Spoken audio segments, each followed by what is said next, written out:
ভাবুন তো একবার, বোলিংয়ে ম্যাকগ্রা, ব্রেডলি, জেসন গ্লেসপি।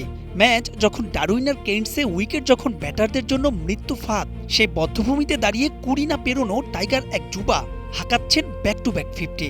2003 সালে বাংলাদেশের সবশেষ আর একমাত্র অস্ট্রেলিয়া সফরে যে কীর্তি গড়েছিলেন হান্নান সরকার। 23 বছর পর আবারও অজিদের বিপক্ষে অ্যাওয়ে সিরিজ। বৈরী কন্ডিশনে সে সময় হান্নান করেছিলেন 2 টেস্টে 166 রান। দীর্ঘ বিরতির পর আবারও এই সফর যখন শ্বাস দূরত্বে, তখনও আলোচনায় এই ওপেনার করলেন সেই সিরিজের স্মৃতি রোমন্থন। প্রেশার ছিল, যাওয়ার আগে অনেক মানে একটা আলাদা প্রেশার কাজ করছিল যে আসলে এদের এগেনস্টে কীভাবে খেলবো অস্ট্রেলিয়া কন্ডিশনে।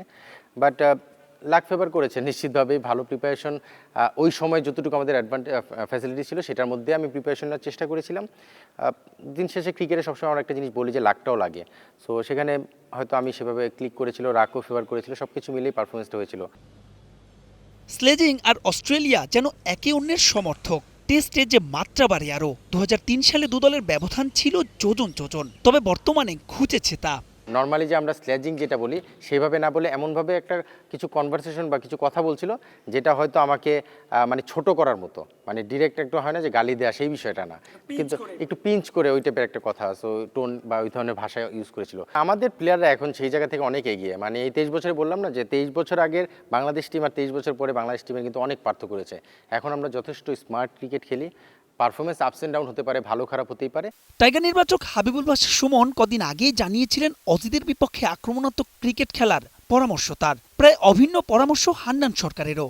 এই দল নিয়ে তার আশার আলো ভিন্ন এক কারণে। এখন কিন্তু আমরা চিন্তা করি আমরা অস্ট্রেলিয়ার সঙ্গে জিতবো।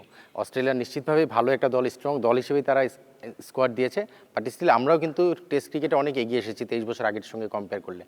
সো এখন কিন্তু আমরা ডিফারেন্ট মোটিভ নিয়ে যাচ্ছি।